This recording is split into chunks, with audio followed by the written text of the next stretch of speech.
Welcome to Two Gals and a Glass Half Full. We are two physical therapists just trying to live healthy most of the time and doing our best to see our glasses as half full. Some days that is much harder than others. So we like to interview others more knowledgeable than us to teach us about things we do not know.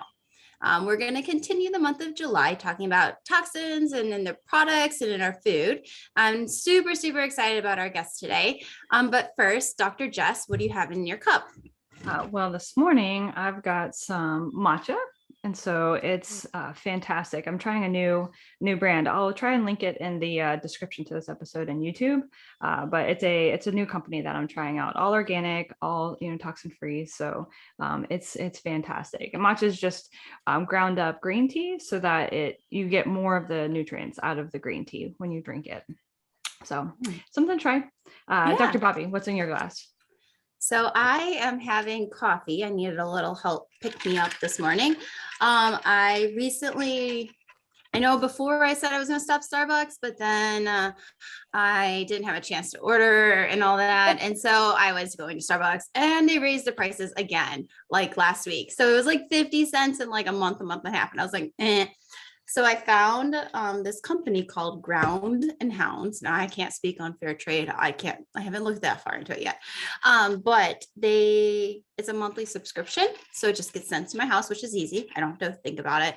And they donate a large percentage of their proceeds to animal rescue, which is super important to me. So that's what I have. Perfect. And then with us today, we have a special guest. This is somebody that we have interviewed in the past, but she has so much awesome information to share. So we decided that we would ask if she would come back on, and she was very willing, which is fantastic. So Gretchen, tell us a little bit about yourself. Oh my goodness. Well, first in my cup, Yep. I have coffee and grass-fed milk and pure maple syrup and some collagen. So Bobby, I needed a little extra help today too. So I'm right there with you. Just a little bit about me. So long story short, I ended up finding the realm, if you will, of toxin-free living and really started my journey in what I like to call a wellness marathon back in 2017 after I had been diagnosed with endometriosis a couple years before. I was experiencing symptoms again, and really where I started was food. I had no idea what the food industry got away with. I'll call it quote unquote food industry, right? Because there's so many frankenfoods out there that are just very smartly designed to get you addicted to them and not necessarily filling your nutritional love tank, if you will. And so I had been an athlete my whole entire life.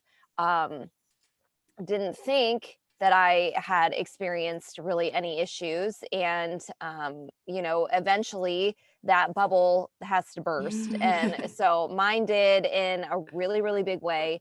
And so my life was changed when I started to just dig in to understanding food, which led to the food industry, which led to a whole mountain of other things, and cleaning products, personal hygiene, cosmetics and skincare.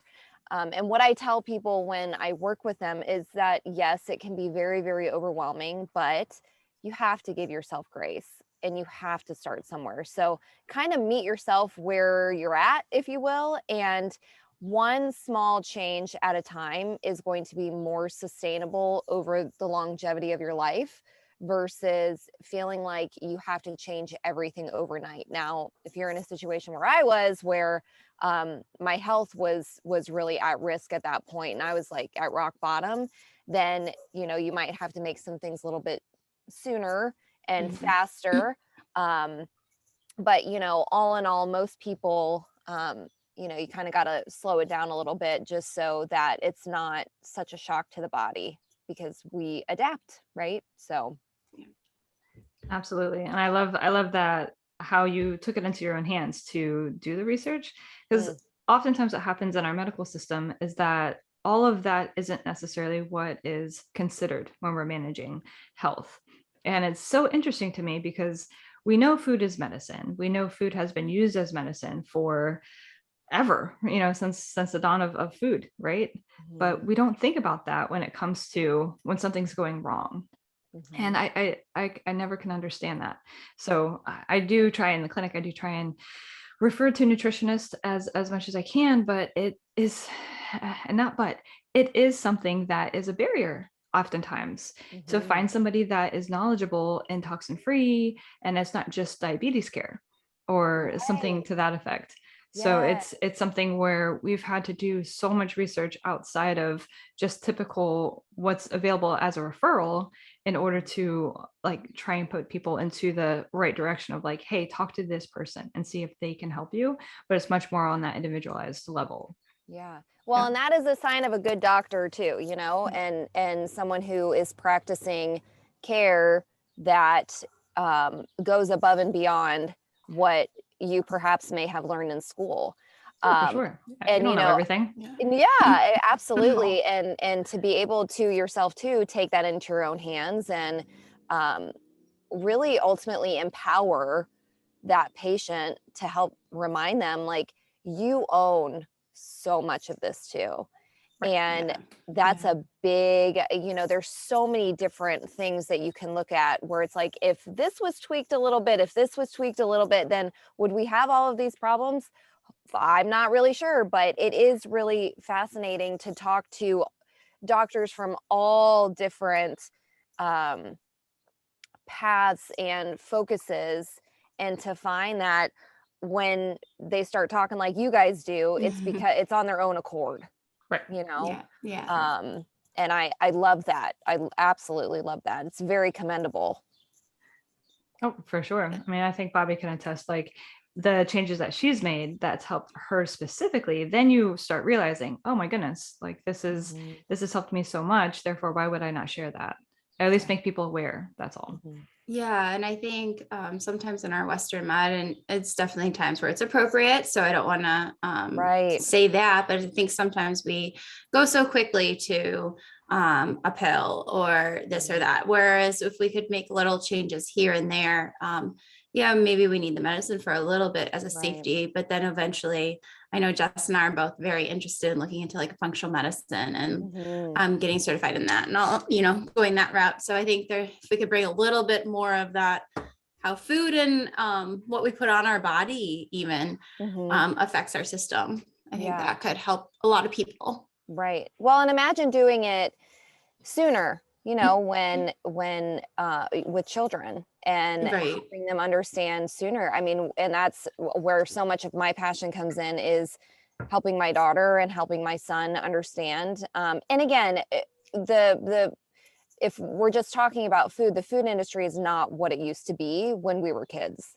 I mean, the additives that have been introduced over time is alarming. And I will say this with a caveat, like, are we perfect? Absolutely not. I mean, nobody is. And I think that there's a time and a place for everything, and convenience is absolutely is a thing in our world today. But imagine if we knew this stuff much sooner than we did, like how different would things be? And can you control everything? Absolutely not. But the things that you can, it's the awareness and really the discernment and the prioritization that for your own family that can really make a huge impact. And it could be so simple as somebody who's been addicted to Diet Coke for the past 15 years, just even like, oh, guilty. But I'm so guilty. But I mean, it is like I said, it's an addiction and it is a real thing. And scaling that back or making a substitution and doing that little by little by little, and the impact that can have on your health is a huge, and that's one change. Like that is one thing, but it's a big part of your life. And so it's stuff like that where it's like when you really take a step back and look at what are my habits, what is a priority right now, what can I do right now to also function appropriately and to kind of keep my sanity also. What are the things that I can start with, and then we'll move into this bucket next. Yeah, I definitely like Diet Coke, and I know how bad it is for you, but it was from a kid. And, Yeah. some of it comes from lack of education, and some of it comes from the way that products are advertised to you. And this is Yeah. not just in food. Think about lotions and Mm. all natural, organic, this and that. And like kind of sometimes they are, but sometimes they're not. Mhm. And so growing up from a kid, I was always allowed to have diet soda, not normal soda, Mhm. because of the sugar at that point. And now, like, I Diet Coke, like, I don't even really like normal Coke or anything like that. Is too sweet for me.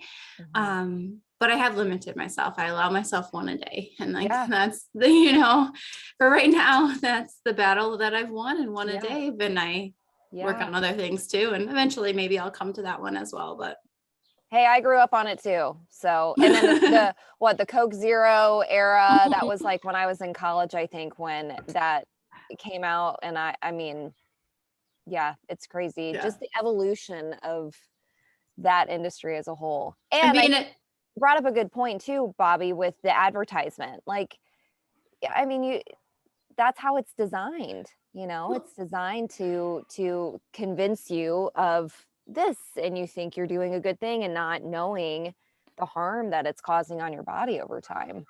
yeah.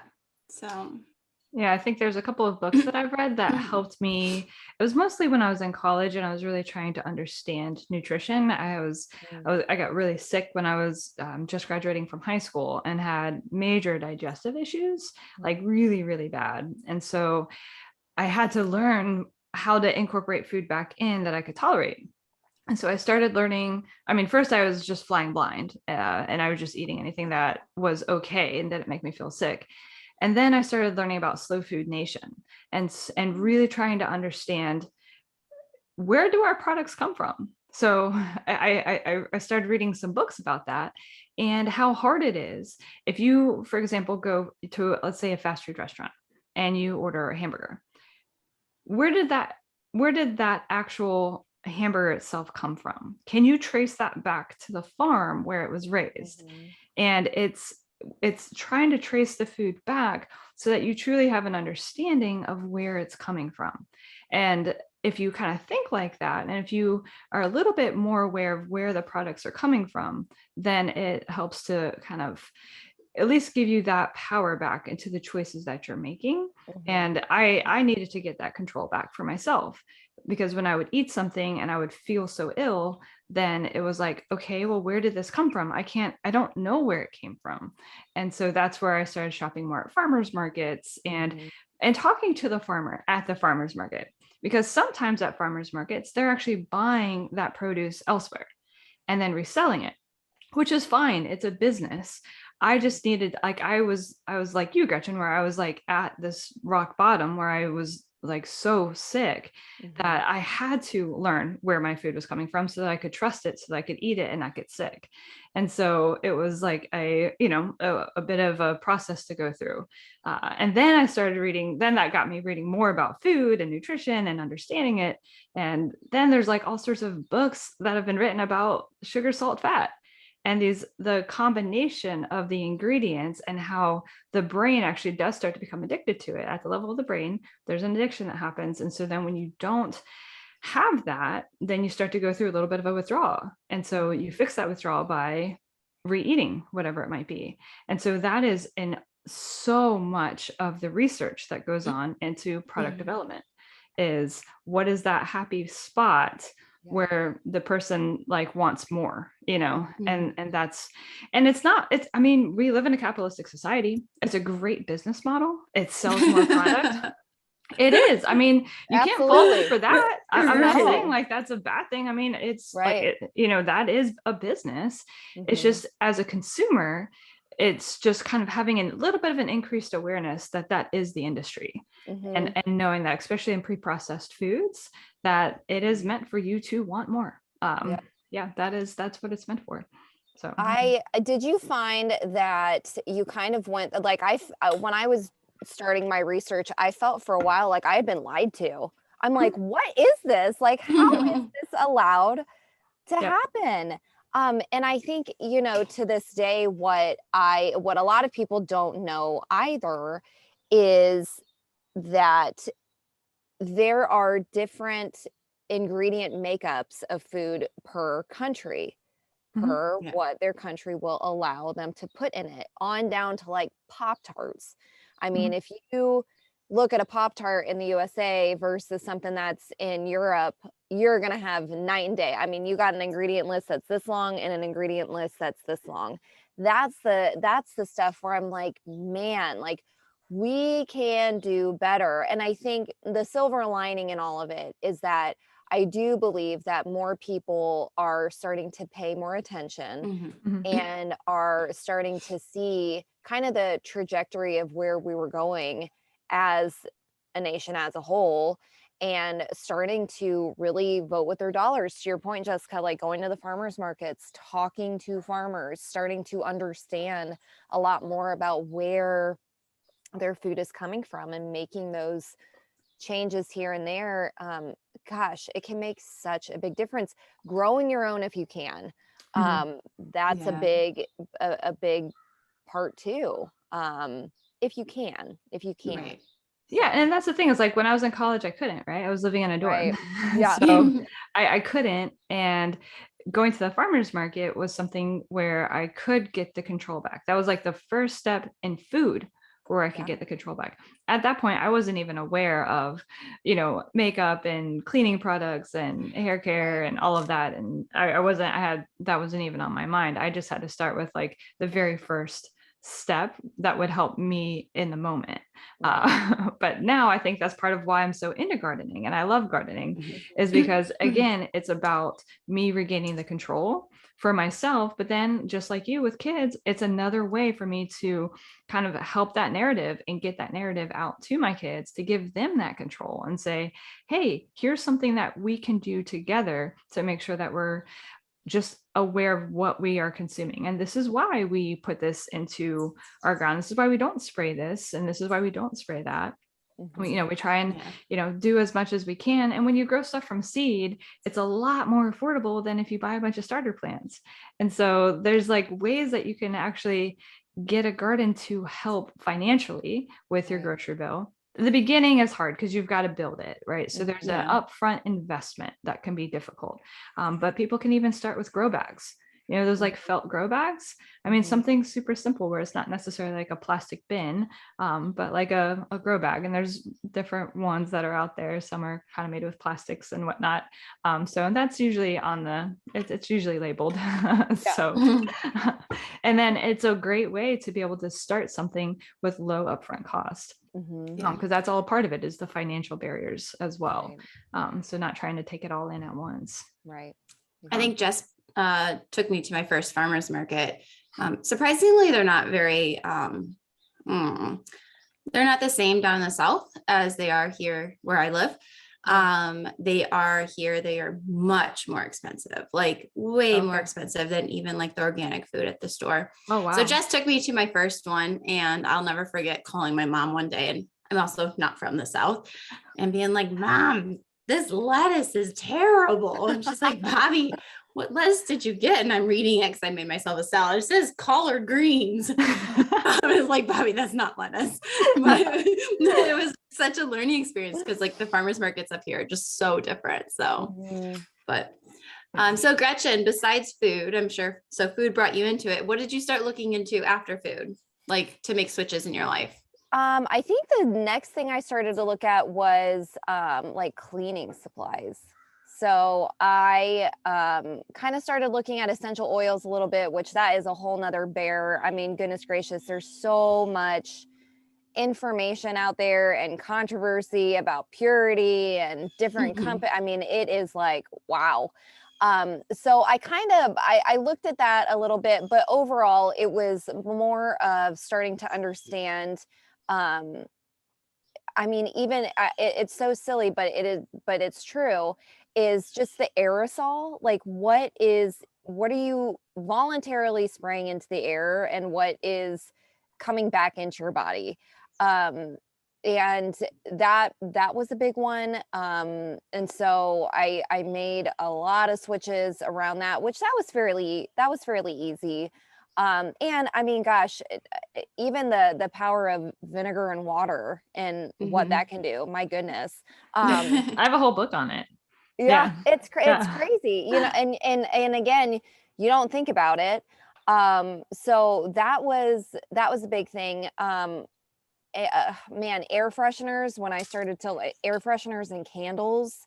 Mhm. I always, my dad never let us have candles in the house. That was just like his thing. No candles in the house. So when I got married, I'm like, well, I'm getting all the candles. So I always had candles burning. Um, and man, that was a big eyeball opener there Mhm. for air fresheners and candles. So that was I just pretty much ditched all of that. But now again, there's better options out there. Seal Up Candles is an awesome one. I love their stuff. And then just kind of from there, and then cosmetics and skincare was like that missing link that I had no idea about. And I'm like, here I am slathering it all over my face. And I mean, I didn't think about lotions or anything like that.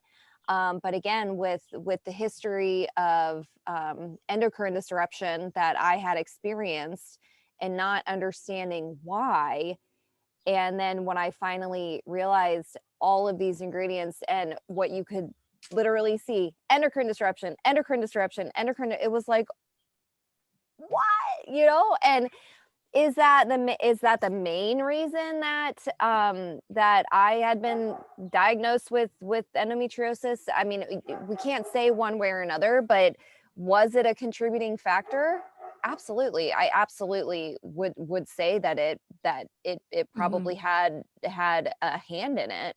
um so that's when it was like, man, this is a big one. And so that was pretty much, I went all in on that. Um, Thankfully, what I had started using actually worked. I mean, I mean, Bobby, you knew me then. My Mhm. skin was so angry. It was so angry. And I'm like, okay, I love the fact that it's like, you know, clean and gonna do stuff for me, but it's got to cover the crazy. Um, Right. and so when it finally did, I was like, wow, it was like my skin just took this big fat sigh of relief, and that toxic burden was just like removed, and it Mhm. just aided in the healing. And um man, over time it's unbelievable what it's done for me. Well, and it's amazing because so we were both using the same makeup line before she moved to the new one, and that I also use that new one as well. And the other makeup line that we used was still better than most of the makeup you could get in the US. Like it was still at higher standards than anything you could, not that you could buy, but the most of what you could buy here, drugstore, all of our product lines that we normally know when it comes to makeup. So I notice a huge difference too. And when I try to switch and go back to the other stuff, like like I one time I had to buy grocery store because I forgot makeup, and like you got it at that point. I can't buy and ship stuff. I needed it today. So ran to the grocery store, got like a mascara and eyeshadow and like one other thing just to like make it through the day. And like my eyes burned Mhm. because it's not used to using those products anymore and the chemicals that are in there. Right, right. Yep. I've worked with, gosh, hundreds upon hundreds of clients over, man, I'm in my sixth year now with Crunchy. Mhm. And you know, from clients who have celiac who can finally use something because it's gluten free. Um, and third party tested for gluten, even, you know, taking it a step further. I also have a gluten sensitivity, not to the extent of celiac, but you know, that can be really scary, and it can be really frustrating when you can't find something that works for you. People who are incredibly sensitive to fragrance and synthetic dyes, which a lot of people are, they don't know it until they switch. And it's like, wow, this doesn't like give me a weird burning feeling, or Yeah. you know, and it soothes it. There's just things that you don't realize until you put something that is very nourishing on your body, and you remove something that you never even knew bothered you. I mean, our bodies are so smart; they adapt. And unless you kind of go through a little bit of trial and error, you're never going to know. So It's helped so many people, from cystic acne, like what I had, to to teenagers who are going through a lot of hormonal changes, to a more mature audience. I mean, to men. It's like there's something for everyone there. To littles, we've got a littles line now too, which is fantastic. My kids love that. Yeah, it's been a blessing, and a blessing that I never it's like I never knew I needed it when I needed it the most. I would say I think the foundation, actually, because I put my face on right before I came here, I love the SPF, like the sunscreen, and I mix that a little bit with the primer, put that on, and then I put the foundation So on, good. and it's crazy. Like I never used to be loyal, like super loyal to something. And like, if I try anything else, it just doesn't, I just love the way it feels, smells. Yeah, It's awesome. And it works well, which is like sometimes when you're trying to switch products, like deodorant was one for me. It took a Yes. long Oh my time. gosh. I tried every deodorant under the daggone sun. It's like, what is going to actually work? And finally, Primally Pure, I stand behind that brand. So, I do love that brand. So like firmly. Does it work for everybody? Probably not. But I mean, I can't even tell you how many deodorant brands I tried. Oh my, and my husband too. Yeah.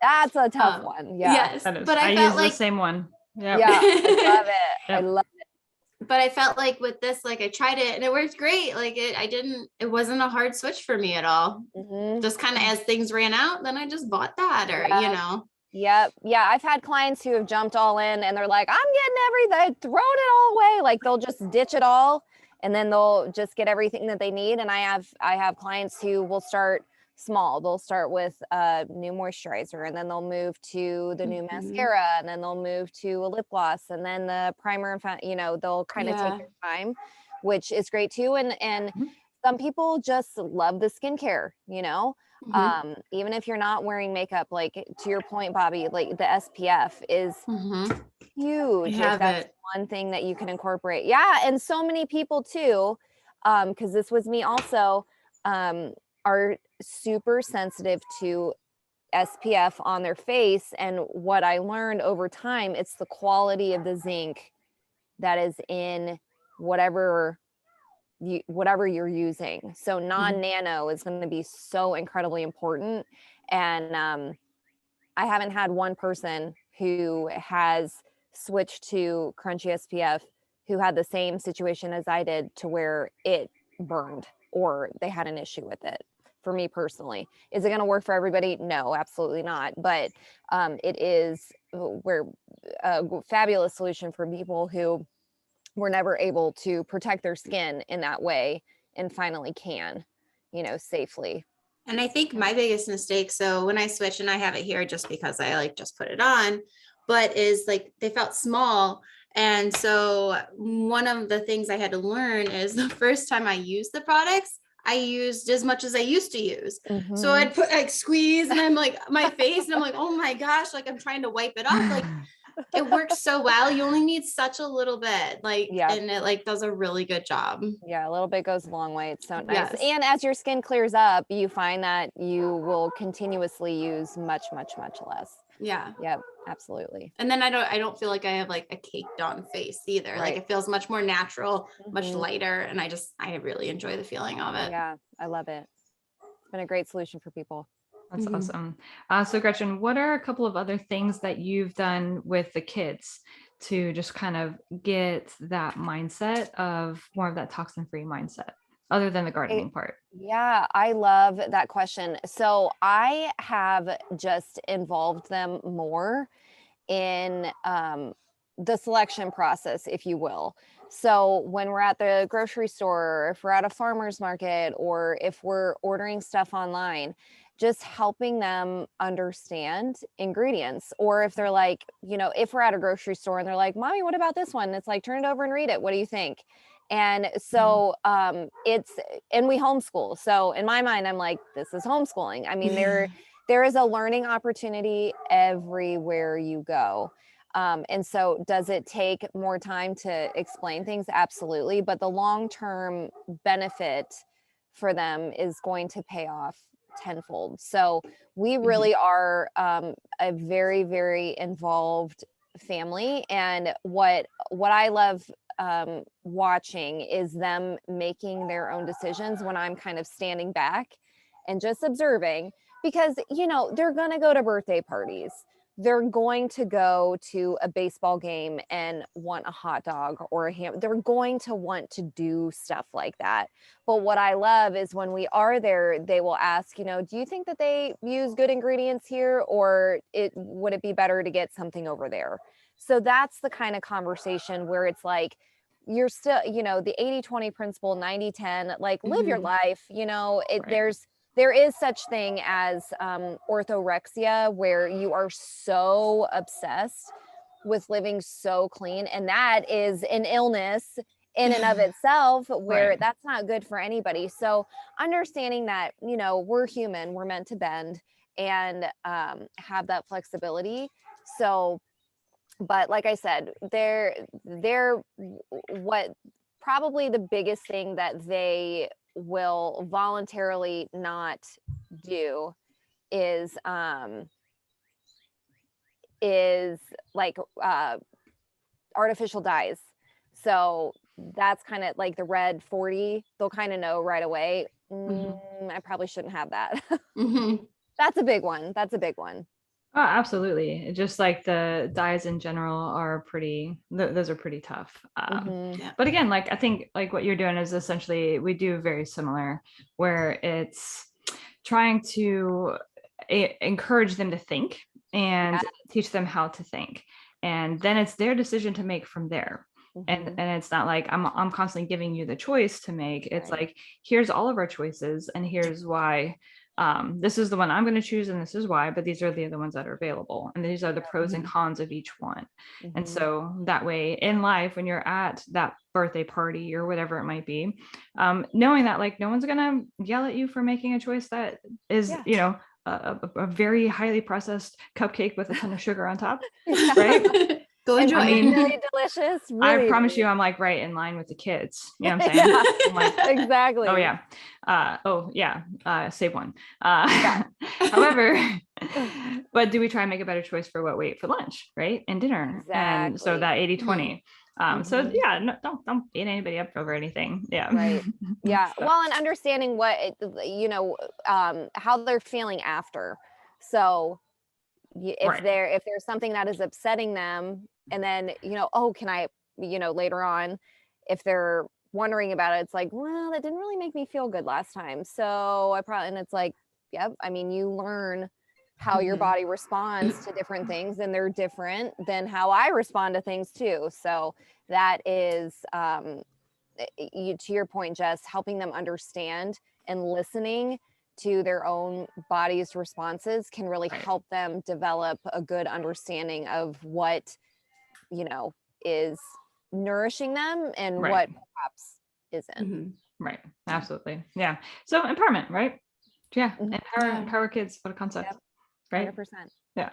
Awesome. Well, Gretchen, we really appreciate you coming on. We will put a bunch of links about Gretchen down in the episode in YouTube. So please feel free, go in there, learn a little bit more about Gretchen, what she does, some of the product lines, and that way it makes it as easy as possible to start making those small changes.